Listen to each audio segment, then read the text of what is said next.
riêng mô ông lầu tập luyện là viên là yan đồn cần đó thôi yan đi đầu thạc sạch đủ chơi thôi là còn nhớ gì ấy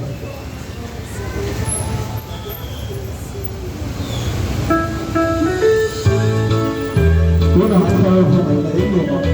anh đi xuyên qua buồn sáng Hãy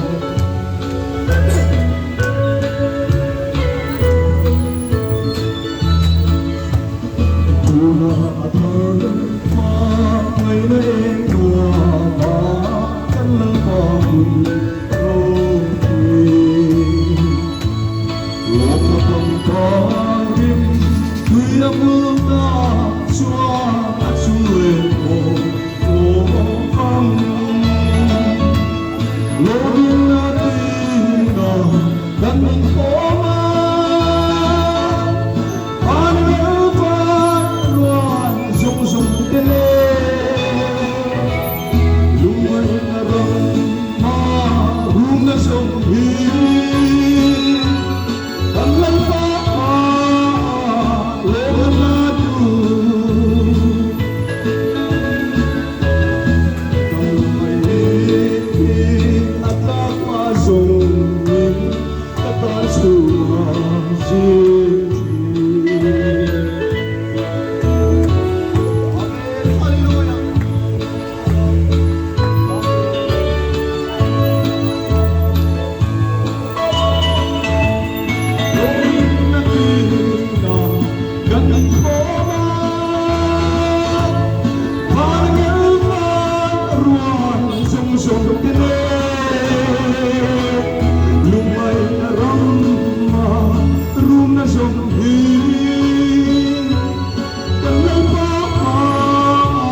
cho kênh Ghiền Mì Gõ để không bỏ lỡ những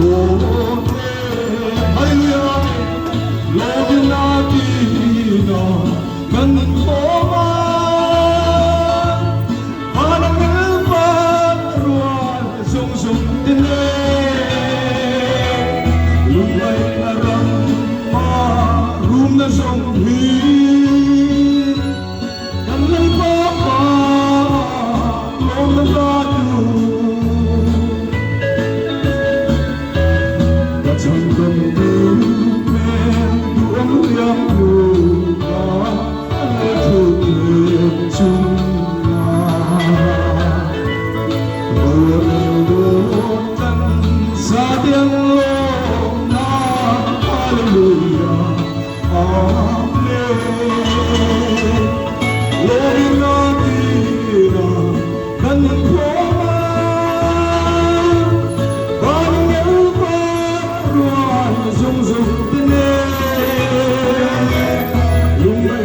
hấp dẫn